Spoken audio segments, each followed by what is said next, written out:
যেমনটি আমরা লাস্ট এপিসোডে দেখেছিলাম, সেখানকার যুদ্ধ একদম থেমে গিয়েছিল এবং সেখানকার পয়জন গাল তার সৈন্যদেরকে নিয়ে সেখান থেকে চলে গিয়েছিল। তারপর সিন চেঞ্জ হয়ে যায় এবং আমরা জিয়ানকে দেখতে পাই যে একটি পাহাড়ের উপর বসেছিল এবং জিয়ানের হাতে ছিল একটি লেটার এবং জিয়ানের পিছনে দাঁড়িয়ে ছিল কুইন মেডুসা। তখন জিয়ান সেই লেটারটি পড়ে বলে, আমি ভাবতেও পারিনি আমার জন্য এই যুদ্ধটা হয়েছে, আর আমার মনে হচ্ছে এই যুদ্ধের পিছনেও সোল হলের হাত রয়েছে, কারণ সোল হলের লোকরা আমাকে নিয়ে অনেক টেনশনে রয়েছে। আর সবচেয়ে দুঃখের বিষয় হচ্ছে পয়জন গাল সোল হলের সম্পর্কে কিছু জানে না। যদি সোল হল সম্পর্কে জানতো তাহলে আমি আর পয়জন গাল মিলে সেই প্রোটেক্টর উকে আটকে নিতাম এবং প্রোটেক্টর উকে ধরে আমার টিচার সম্পর্কে অনেক কিছুই জানতে পারতাম। তখন পিছন থেকে কুইন মেডুসা বলে, এই মেয়েটি অনেক লেট হয়ে গিয়েছে, তারপরে এই মেয়েটি এখনো আসছে না। তখন জিয়ান কুইন মেডুসাকে বলে, আপনি আমার পিছনে না আসলেও পারতেন, কারণ আমার মনে হয় না পয়জন গাল আমাকে কিছু করবে। তখন কুইন মেডুসা বলে, সেই মেয়ে তার সৈন্যদেরকে সরিয়েছে বা সরায়নি এটা তো আমরা ভালো করে জানতেই পারিনি, আর তোমাকে এখন এখানে একলা ডেকেছে তোমার সাথে কথা বলার জন্য, আর সেই মেয়ে তোমার সাথে কি করবে কেই জানে, হয়তো তোমাকে একা পেয়ে সেই মেয়ে মেরে ফেলতেও পারে, আর একবার যদি পয়জন গাল তোমাকে মেরে ফেলে দেয় তাহলে গামা এম্পায়ার সহজেই দখল করতে পারবে। তখন জিয়ান মনে মনে বলে, হাইরে কপাল, এবং এটি বলতে বলতে পয়জন গাল সেখানে চলে আসে। তখন জিয়ান বলে, ফাইনালি তুমি চলে এসেছো, এবং এটি বলে পয়জন গালের কাছে চলে যায়। কুইন মেডুসা এটি দেখে অনেকটা জেলাসি ফিল করে, আর এই সিনটা আমার কাছে অনেক ভালো লেগেছে। তখন পয়জন গাল বলে, সেই তিনটি আর্মি সরানোর কারণে অনেকটা প্রবলেমে পড়ে গিয়েছি আমরা, এই জন্য আসতে একটু লেট হয়ে গিয়েছে। তখন জিয়ান বলে, কেন সেই তিনটি সেক্ট কি তাদের আর্মিকে প্রত্যাহার করতে চায় না? তখন পয়জন গাল বলে, জিনল্যান্ড সেক্ট এবং মুলান ভ্যালির আগে থেকে লক্ষ্য ছিল গামা এম্পায়ারকে দখল করার, তাই এখনকার এই এত বড় সুযোগ তারা কখনোই মিস করতে চায়নি। এটি শুনে জিয়ান একটু চিন্তিত পড়ে যায়। তখন পিছন থেকে কুইন মেডুসা বলে, সবচেয়ে বড় বিপদ হলো এই মুলান ভ্যালির তিনজন ইল্ডার এবং জুলান সেক্টের লিডার মানে ইয়ান লুটিয়ান, এবং সেই তিনজন ইল্ডার এবং ইয়ান লুটিয়ানের কাছ থেকে আমরা যদি পিছন ছাড়াতে পারি তাহলে তারা কখনোই আমাদের এই গামা এম্পায়ার অ্যাটাক করার সাহসও করবে না। এর শুনে পয়জন গাল একটু অন্যরকম হয়ে যায় এবং মনে মনে অন্যরকম কিছু ভাবতে থাকে। এটি দেখে কুইন মেডুসা পয়জন গালের পিছনের দিকে চলে আসে। এটি দেখে পয়জন গাল কুইন মেডুসাকে বলে, কেন তুমি ভয় পাচ্ছ না? আমি নিউজটি যদি লিক করে দিই তাই? আর আরেকটা কথা, আমি যদি এখান থেকে চলে যেতে চাই তাহলে তুমি আমাকে কখনোই আটকাতে পারবে না। তখন কুইন মেডুসা বলে, যদি তাই হয় তাহলে দেখা যাক এখান থেকে তুমি যেতে পারো কিনা। তখন কুইন মেডুসা এবং পয়জন গাল দুইজনই তাদের অরা বের করে ফেলে। এটি দেখে জিয়ান সেই দুজনের মাঝখানে চলে আসে এবং বলে, তোমরা শান্ত হয়ে যাও, এত রাগারাগি করার কোনো দরকারই নেই। জিয়ান আরো বলে, গামা এম্পায়ার আমাদের জায়গা এবং ইয়ান অ্যালায়েন্স আমি ক্রিয়েট করেছি, তাই আমি চাই না অ্যালায়েন্স আবার ব্রেক হয়ে যাক, তাই আমাদের ইয়ান লুটিয়ান এবং সেই তিনজন ইল্ডারকে আমাদের রাস্তা থেকে সরিয়ে ফেলতে হবে। এটি শুনে পয়জন গাল একটু ভাবতে থাকে। তখন পয়জন গাল বলে, এই লোকদের সাথে আমার কোনো সম্পর্ক নেই, কারণ এরা কখনোই আমাকে বন্ধুত্ব হিসেবে মেনে নেয়নি, তাই তুমি যদি এদের উপর অ্যাটাক করতে চাও তাহলে অ্যাটাক করতে পারো, আমার কিছুই তেমন আসে যায় না। এটি শুনে কুইন মেডুসা কুল ডাউন হয়ে যায়। তখন জিয়ান পয়জন গালকে থ্যাঙ্কস বলে, আর পয়জন গাল জিয়ানকে জিজ্ঞেস করে, তুমি আমাকে কিভাবে সাহায্য করবে এই পয়জন বডিকে কন্ট্রোল করার জন্য? এটি শুনে জিয়ান তার স্পেস স্টোরি রিগান বলে থেকে একটি স্ক্রল বের করে এবং সেই স্ক্রলটি পয়জন গালকে দিয়ে দেয়। তখন পয়জন গাল সেই স্ক্রলটি খুলে ফেলে এবং সেই স্ক্রলের মধ্যে কি কি লেখা ছিল সেগুলো পড়তে শুরু করে। তখন জিয়ান বলে, স্ক্রলে যে মেথডের কথা লেখা আছে এই মেথডের নাম হলো পয়জন মেথড, আর যখন তুমি এই পিলটি খেয়ে ফেলবে তখন তোমার বডির মধ্যে যত পয়জন আছে এই পিলটি কিছুটা হলেও অ্যাবজর্ব করবে এবং তার সাথে সাথে তোমাকেও সাহায্য করবে এই পয়জন বডি তুমি কিভাবে কন্ট্রোল করতে পারবে। কিন্তু পয়জন গাল যখন সেই স্ক্রলটি পড়তে শুরু করে তখন সে একদম একটু অবাক হয়ে যায় এবং তখন জিয়ান জিজ্ঞেস করে, তোমার আবার কি হলো? তখন পয়জন গাল বলে, এই মেথডটা হয়তো কাজ করতে পারে, বাট এই মেথডটা অনেক অনেক বেশি ডিফিকাল্ট, কারণ এই মেথডটা কমপ্লিট করার জন্য প্রয়োজন 7 লেভেলের পয়জন স্করপিয়ন ড্রাগন মনস্টারের কোর। আচ্ছা, এটাও বাদ দিলাম, তারপর আমাদের প্রয়োজন 3টি হেভেনলি ফ্লেম, আর একটি মানুষের কাছে একটি হেভেনলি ফ্লেমই থাকতে পারে, আর একজনের কাছে একটি হেভেনলি ফ্লেম পাওয়া অনেক মুশকিল, তাহলে একজনের কাছে 3টি হেভেনলি ফ্লেম কিভাবে খুঁজে পাবো? আর 3 নম্বর ইনগ্রেডিয়েন্ট হলো বদ্যি ফ্লুইড, আর এটি তো সম্পর্কে আমি কখনো শুনতেও পাইনি। এটি শুনে পয়জন গাল একটু মন খারাপ করে। তখন জিয়ান একটি মুচকি হাসি দিয়ে বলে, তোমার 3টি হেভেনলি ফ্লেম দরকার, সেটি সম্পর্কে তোমার টেনশনই করতে হবে না। তারপর জিয়ান তার ডার্ক গ্রিন ফ্লেম বের করে ফেলে এবং সেটিকে 2 ভাগ করে ফেলে। এক হাতে ছিল গ্রিন লোটাস ফ্লেম আর এক হাতে ছিল ফলেন আর্থ ফ্লেম। তারপর জিয়ান তার মাস্টার দেওয়া বনজলি ফ্লেম বের করে, আর এখানে জিয়ানের কাছে 3টি হেভেনলি ফ্লেম চলে আসে। এদিকে পয়জন গাল অনেকটা খুশি হয়ে যায় এবং বলে, তোমার কাছে 3টি হেভেনলি ফ্লেম রয়েছে, আর এখন আমি বুঝতে পারছি তুমি দাউজং লেভেলের পাওয়ারফুল ফাইটারের সাথে কিভাবে ফাইট করতে পারছিলে। তারপরে পয়জন গাল আবার মন খারাপ করে এবং জিয়ানকে বলে, তোমার কাছে 3টি হেভেনলি ফ্লেম রয়েছে ঠিক আছে, কিন্তু বাকি 2টি ইনগ্রেডিয়েন্ট কিভাবে জোগাড় করবে? সেগুলো পাওয়া তো অনেক অনেক বেশি ডিফিকাল্ট। তখন জিয়ান বলে, হতাশ হওয়ার চেয়ে একটা ইনগ্রেডিয়েন্ট আছে এটাই অনেক, তাই না? আর যেহেতু আমি ইনগ্রেডিয়েন্ট সম্পর্কে জেনে গিয়েছি তাই আমি আমার সর্বোচ্চ চেষ্টা করবো তোমার এই ইনগ্রেডিয়েন্টগুলো কালেক্ট করার।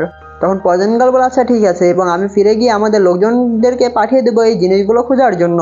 তারপর পয়জন গাল সেই স্ক্রলটি জিয়ানকে দিয়ে দেয় এবং সেখান থেকে যেতে শুরু করে, কিন্তু তখনই পয়জন গাল থেমে যায় এবং জিয়ানকে একটি জেটের বদল দেয় এবং বলে, তুমি যখন তাদের সাথে ফাইট করবে তখন তুমি এটি ভেঙে ফেলবে, আর ভেঙে ফেলার সাথে সাথে আমি বুঝতে পারবো তুমি তাদের সাথে ফাইট করছো, তাহলে আমি আর তখন আসবো না। তারপর পয়জন গার্ল সেখান থেকে চলে যায় এবং জিয়ান সেই জেটের বোতলকে দেখতে থাকে, কিন্তু যেতে যেতে পয়জন গার্ল থেমে যায় এবং বলে তুমি আমাকে এরকম দেখার পরও তুমি কি আমাকে আগের মতোই ফ্রেন্ড ভাবো? তখন জিয়ান বলে যাই কিছু হয়ে যাক না কেন আমি তোমাকে আগেই বলেছিলাম আমি সারা জীবন তোমাকে আমার ফ্রেন্ডই ভাববো। এটি শুনে পয়জন গার্ল একটু খুশি হয়ে যায় এবং পয়জন গার্ল সেখান থেকে চলে যায়। অন্যদিকে দাঁড়িয়ে থাকা জিয়ান একটু রেস্ট নিতে থাকে। তখন জিয়ান কুইন মেডুসা বলে চলো এখন বাসায় চলে যায়। অন্যদিকে কুইন মেডুসা রাগ করে দাঁড়িয়েছিল, তখন জিয়ানকে জিজ্ঞেস করে তোমার মনে হয় পরিচিত অনেক বেশি, কারণ যেখানেই যায় না কেন তোমার সাথে কেউ না কেউ দেখা হয়েই যায় এবং তোমাকে চিনেও ফেলে। তখন জিয়ান বলে পয়জন গার্ল শুধু আমার ফ্রেন্ড, আর আমি এটা কল্পনাও করতে পারিনি যে পয়জন গার্ল কখনো এভাবেও আসতে পারে। তখন কুইন মেডুসা জিয়ানকে জিজ্ঞেস করে তুমি সত্যি কি শিওর তার উপর কি বিশ্বাস করা যায়? কারণ পরবর্তীতে যদি পয়জন গার্ল আমাদেরকে ধোকা দিয়ে দেয় তাহলে আমাদের যাওয়ার জায়গা আর থাকবে না, কারণ তারা চারদিক থেকে আমাদেরকে ঘিরে ফেলবে। তখন জিয়ান বলে হ্যাঁ পয়জন গার্লের উপর আমার পুরো বিশ্বাস আছে। এটি শুনে কুইন মেডুসা তখন যেতে শুরু করে। যেতে যেতে কুইন মেডুসা জিয়ানকে বলে আমি আশা করছি যে তুমি যার উপর বিশ্বাস করেছো সে যেন তোমার বিশ্বাসকে কখনোই না ভাঙে। তারপর কুইন মেডুসা থেমে যায় এবং জিয়ানকে বলে তোমাকে আমার সাথে স্নেক প্ল্যানে যেতে হবে, কারণ স্নেক প্ল্যানের অনেকগুলো ইল্ডার তোমার সাথে দেখা করবে। এটি শুনে জিয়ান অনেকটা অবাক হয়ে যায় এবং বলে কেন আমার সাথে দেখা করবে? এটি শুনে কুইন মেডুসা মনে মনে অন্য কিছু ভাবতে থাকে। তখন কুইন মেডুসা জিয়ানকে বলে তারা শুধু আমাকে এটাই বলেছে তারা তোমার সাথে দেখা করবে, কিন্তু অন্যদিকে জিয়ানের অবস্থা ভয়ানক খারাপ হয়ে যায় এবং বলে তারা আমাদের সাথে কি করবে? তখন কুইন মেডুসা বলে আমি জানি না, এবং স্নেক প্ল্যান গামা এম্পায়ারের মধ্যে থাকবে এবং ফিউচারে এই স্নেক প্ল্যান অনেক অগ্রগতি লাভ করবে, তাই তোমাকে একদিনে একদিন তাদের সাথে দেখা করতেই হবে। তারপর জিয়ান বলে ফিউচারে যদি গামা এম্পায়ার এবং ইয়ান অ্যালায়েন্সের উপর কেউ যদি অ্যাটাক করে দেয় তখন কি স্নেক প্ল্যান আমাদের সাহায্য করবে? এটি শুনে কুইন মেডুসা একটু মুচকি আসে এবং বলে গামা এম্পায়ারের মধ্যে স্নেক প্ল্যান রয়েছে এবং গামা এম্পায়ারের উপর কেউ যদি অ্যাটাক করে তাহলে স্নেক প্ল্যান অবশ্যই সাহায্য করবে। তারপর জিয়ান বলে আপনি আমাকে যতবার প্রাণে বাঁচিয়েছেন আমাকে সাহায্য করেছেন সেগুলো আমি কিভাবে শোধ করব? এটা শুনে কুইন মেডুসা খুশি হয়ে মুখ সরিয়ে নেয় এবং বলে সেগুলো তো করেছিলাম আমি সোল রিকভারি পিলের জন্য, আর তুমি এখন অনেকটা ক্যাপেবল হয়ে গিয়েছো আমার পার্টনার হওয়ার জন্য। এটা শুনে জিয়ানের যে হাসিটা দিছে বাইরে ভাই আমি তো হাসতে হাসতে শেষ। তখন কুইন মেডুসা বলে কালকে তুমি ইউলারদেরকে আর বেশি ওয়েট করিও না, তাড়াতাড়ি চলে আসিও। আর এটি বলে কুইন মেডুসা চলে যায়। তখন জিয়ান পিছন দিক থেকে বলে আপনি টেনশন করবেন না আমি অনেক তাড়াতাড়ি চলে আসবো, এবং এটি বলে জিয়ানও সেখান থেকে চলে যায়। তারপর সিন চেঞ্জ হয়ে যায় এবং আমরা স্নেক প্ল্যানের মধ্যে দেখতে পাই অনেকগুলো স্নেক ফাইটার এদিক ওদিক টহল দিচ্ছিল, আর তখনই সেখানে আকাশের উপর দিয়ে চলে আসে আমাদের কুইন মেডুসা এবং জিয়ান। তারপর কুইন মেডুসা এবং জিয়ান যখন ল্যান্ডিং করে তখন কুইন মেডুসাকে দেখে স্নেক প্ল্যানের ফাইটাররা তাকে গ্রিট করে, কিন্তু জিয়ানকে দেখে সেই ফাইটাররা বলছিল মানুষ এখানে কি করছে, কারণ এই মানুষই আমাদেরকে ঘর ছাড়া করেছিল। অন্যদিকে কুইন মেডুসা জিয়ানকে বলে তুমি এখানে ওয়েট করো, পরবর্তীতে আমি তোমাকে ডেকে নেবো। এটি বলে কুইন মেডুসা সেখান থেকে চলে যায় এবং জিয়ান সেখানকার চারদিক ভালো করে দেখতে শুরু করে, কিন্তু তখন একজন স্নেক ফাইটার জিয়ানের উপর অ্যাটাক করে দেয়। তখন জিয়ানও তার ডার্ক গ্রিন ফ্লেম দিয়ে সেই অ্যাটাকের উপর অ্যাটাক করে দেয় এবং জিয়ানের সেই অ্যাটাকের কারণে সেই স্নেক ফাইটার অনেক দূরে চলে যায়। তখন জিয়ান বলে পাগল হয়ে গিয়েছো, কিন্তু সেই ফাইটার কিছুই শোনে না এবং তার তরবারিকে বের করে ফাইটার জন্য রেডি হতে শুরু করে। অন্যদিকে জিয়ান একটু ভাব নিতে শুরু করে এবং জিয়ান সেই ফাইটারকে বলে তুমি যদি এরপর আবারও আমার উপর অ্যাটাক করেছো তখন আমি তোমার উপর আর কোনো দয়াই দেখাবো না। তখন সেই স্নেক ফাইটার বলে আচ্ছা দেখছি তুমি কতটা পাওয়ারফুল, কিন্তু তখনই কুইন মেডুসার আওয়াজ আসে এবং বলে চুপ করো তোমরা অনেক কিছু করে ফেলেছো, আর মোবাস তুমি কি জানো না এখানকার রুলস সম্পর্কে? এটি শুনে সেই স্নেক ফাইটার সেখান থেকে চলে যায়। তখন কুইন মেডুসার আওয়াজ জিয়ানকে বলে এখন তুমি ভেতরে আসতে পারো। তারপর জিয়ান ধীরে ধীরে সেই হলের মধ্যে ঢুকতে শুরু করে, আর তখনই আমরা সেই হলের মধ্যে দেখতে পাই কুইন মেডুসা সেখানে চলে এসেছিল এবং কুইন মেডুসার নতুন পোশাকে একদম মারাত্মক লাগছিল। তারপর কুইন মেডুসা তার নতুন পোশাক পরে তার সিংহাসনে বসে পড়ে, আর অন্যদিকে যে ইল্ডারগুলো ছিল সেই ইল্ডারগুলো কুইন মেডুসাকে গ্রিট করে। তারপর সেখানে যতগুলো স্নেক ইল্ডার ছিল সবাই তখন জিয়ানকে দেখতে থাকে এবং জিয়ানও তাদেরকে দেখে। তখন জিয়ান স্নেক ইল্ডারদের দেখে বলে এরা তো সবাই দাহং লেভেলের পিকে রয়েছে, আর সবচেয়ে ভালো হয়েছে এরা আমাদের গামা এম্পায়ারের মধ্যে রয়েছে এবং আমাদের সাথে রয়েছে, তা না হলে আমাদের বিপক্ষে চলে গেলে আমরাই বিপদে পড়ে যেতাম। তারপর জিয়ান অনেক রেসপেক্টফুলি ভাবে সেই চারজন ইল্ডারকে গ্রিট করে। তখন স্নেক লাইনের ফার্স্ট ইল্ডার বলে ইয়ান অ্যালায়েন্সের লিডার আমি হলো এখানকার ফার্স্ট ইল্ডার, এবং আরো যে তিনজন ইল্ডার আছে তারাও এই স্নেক লাইনের তিনজন ইল্ডার, আর আজকে তোমাকে এখানে ডাকার পিছনে কারণ হলো আজকে একটা বিষয় নিয়ে তোমার সাথে ডিসকাস করতে হবে। তখন জিয়ান বলে সিনিয়র ইল্ডার আপনি বলুন। তখন ফার্স্ট ইল্ডার বলে চুয়ানে আম্পায়ার আমাদের পুরো ক্ল্যানকে একদম পুরোপুরি ডিস্ট্রয় করে দিয়েছিল, আর অতীতে আমাদের রয়্যাল ফ্যামিলির সাথে একটি চুক্তি হয়েছিল এবং সেই চুক্তিতে বলা হয়েছিল তারা আমাদেরকে থাকার জন্য একটি জায়গা দেবে। আর এখন আমরা ভালো করে জানি গামা এম্পায়ারের মধ্যে এখন রয়্যাল ফ্যামিলি সবচেয়ে পাওয়ারফুল না, কারণ ইয়ান অ্যালায়েন্স রয়্যাল ফ্যামিলিকে তাদের নিজের আন্ডারে করে নিয়েছে, আর এখন ইয়ান অ্যালায়েন্সের সবকিছু তোমার উপর ডিপেন্ড করে, মানে তুমি ইয়ান অ্যালায়েন্সের লিডার। তখন জিয়ান বলে গামা এম্পায়ারের মধ্যে ইয়ান অ্যালায়েন্স অনেকগুলো ফোর্সকে একসাথে করে নিয়েছে এবং লাকিলি তারা সবাই মিলে আমাকে ইয়ান অ্যালায়েন্সের লিডার হিসেবে সিলেক্ট করেছে। তখন ফার্স্ট ইল্ডার বলে আমি এখন দেখতে চাই যে ইয়ান অ্যালায়েন্সের লিডার কতটা পাওয়ারফুল যে সবগুলো ফোর্সকে একসাথে করেছে, আর এটি বলে তারা সবাই মিলে দ পাওয়ার ইউজ করে জিয়ানের উপর অ্যাটাক করার প্রস্তুতি নিতে থাকে। এটি থেকে জিয়ান বলে স্নেক ক্ল্যান অলরেডি আমাদের গামা এম্পায়ারের মধ্যে অন্তর্ভুক্ত, তাই বলে আপনারা কোনো রিজন ছাড়াই আমার উপর অ্যাটাক করবেন? যদি আপনারা এটি সত্যিই করে থাকেন তাহলে গামা এম্পায়ারের শান্তি নষ্ট হয়ে যাবে এবং স্নেক প্ল্যানের মধ্যে একদম অশান্তি বিরাজ করবে। আর আমি জানি কাইলিন আমার জীবন অনেকবার বাঁচিয়েছে, তাই বলে আপনারা এরকম করে আমার উপর অ্যাটাক করবেন এটা কখনোই মানায় না। এবং আপনাদের দেখে আমি ভয় পাচ্ছি না। এবং এটি বলে জিয়ান তার ডার্ক গ্রিন ফ্লেম বের করে ফেলে। এটি দেখে কুইন মেরসা বলে ফার্স্ট হিলার আমাকে বলেছিল জিয়ানের সাথে শুধু ডিসকাস করবে, আর এভাবে তারা কি ডিসকাস করবে জিয়ানের সাথে? অন্যদিকে ফার্স্ট হিলার জিয়ানকে দেখতেই থাকে এবং জিয়ানকে দেখে বলে জিয়ানের কাছে তো হেভেনের ফ্লেম রয়েছে, আর এই ছেলে তো দেখছি আসলে অনেক অসাধারণ। তারপর ফার্স্ট হিলার বলে অনেক হয়ে গিয়েছে, এখন থেমে যাও। তখন এটি শুনে সেখানকার সকল হিলে তাদের দপার রিমুভ করে দেয়। তারপর ফার্স্ট হিলার জিয়ানকে বলে এখন থেকে স্নেক ক্রান গামা এম্পায়ারের সাথে যুক্ত হয়ে গিয়েছে, এখন আর আমরা তোমাকে আর ভয় দেখাবো না। তখন জিয়ান ফার্স্ট হিলারকে বলে যদি কোনো প্রবলেম হয়ে থাকে প্লিজ ফার্স্ট হিলার আপনি আমাকে ডিরেক্ট বলতে পারেন, এভাবে আপনি আমাকে ভয় না দেখিয়েও সবকিছু বলতে পারতেন। জিয়ান আরো বলে আপনারা এখানে আমাকে ডেকেছেন এবং এখানে রাখার কারণ কি সেটি অবশ্যই প্লিজ বলুন। তখন ফার্স্ট হিলার জিয়ানকে বলে যখন কুইন মেরসা মানে আমাদের লিডার যখন এখানে এসেছিল তখন আমরা তার বডিকে চেক করি এবং বডিকে চেক করার পর বুঝতে পারি কুইন মেরসা মানে আমাদের লিডারের বডির মধ্যে দুটি এনার্জি রয়েছে এবং সেই এনার্জিকে যদি আমরা প্র্যাকটিস না করি তাহলে সেই এনার্জি এখানে বিস্ফোরণও হতে পারে। এই এনার্জির কথা শুনে জিয়ান অনেক অবাক হয়ে যায় এবং কুইন মেরসা মন ভারী করে মুখ নিচের দিকে করে ফেলে। এবং সেই দুইটি এনার্জির মধ্যে একটি এনার্জি হলো পাইথনের এনার্জি এবং আরেকটি এনার্জি কার সেটা আমরা ভালো করে বুঝতে পারছি না। এবং সেই আননোন এনার্জি পাইথনের এনার্জির সাথে কুইন মেরসার বডিকে এখনো মিক্স করতে দিচ্ছে না। তাই আমরা সেই এনার্জিকে যদি রিমুভ না করতে পারি এবং সেই এনার্জি যদি কুইন মেরসার বডি এবং পাইথনের বডিকে মিক্স করতে না দেয় তাহলে 2 বছরের মধ্যে আমাদের কুইন মেরসার বডি পুরোপুরি ব্লাস্ট হয়ে যেতে পারে এবং আমাদের কুইন মারাও যেতে পারে। আর তুমি যদি আমাদের কুইনকে বাঁচাতে চাও তাহলে আমাদেরকে সিক্রেট নলেজ ইউজ করে সিক্রেট মেথড ইউজ করতে হবে। তখন ফার্স্ট হিলার জিয়ানকে বলে আমাদের স্নেক প্ল্যানের মধ্যে 3 ধরনের সিক্রেট মেথড রয়েছে এবং সেগুলো হলো বেসিক, মিডিয়াম এবং হাই।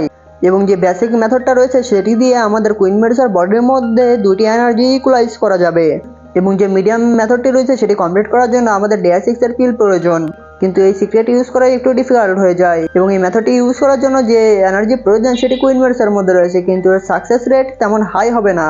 এবং যে হাই লেভেলের মেথড রয়েছে সেটি ইউজ করার জন্য প্রয়োজন আমাদের টিয়ার 7 এর পিল এবং এই লেভেলের সাকসেস রেট একদম হাই এবং এটি যদি করতে পারি আমরা তাহলে আমাদের কুইন একদম পুরোপুরি সুস্থ হয়ে যাবে। কিন্তু দুঃখের বিষয় হলো এটি কমপ্লিট করার জন্য 3 ধরনের হেভেনের ফ্লেম রয়েছে, এরকম একজন অ্যালকেমিস্ট লাগবে।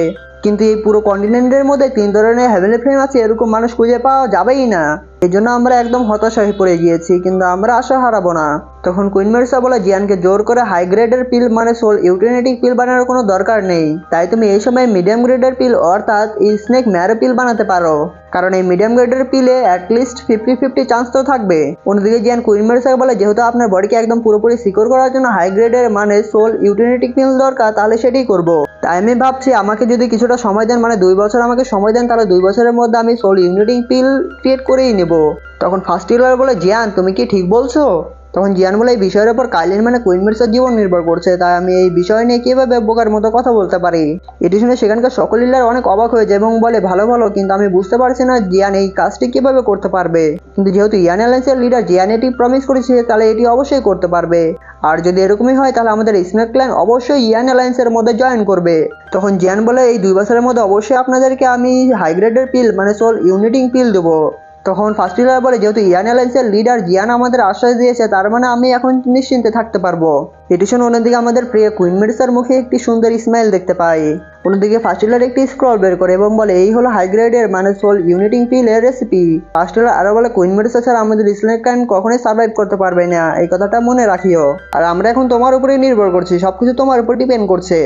তারপর জিয়ান সেই স্ক্রলটি নিয়ে নেয় এবং ফার্স্ট হিলার জিয়ানের কাছে চলে আসে এবং জিয়ানকে বলে তুমি এখানে আসবে আমাদের লোকদেরকে আগেই বলে দিয়েছিলাম, এই জন্য তারা তোমার জন্য খাওয়া দাওয়ার ব্যবস্থা করেছে।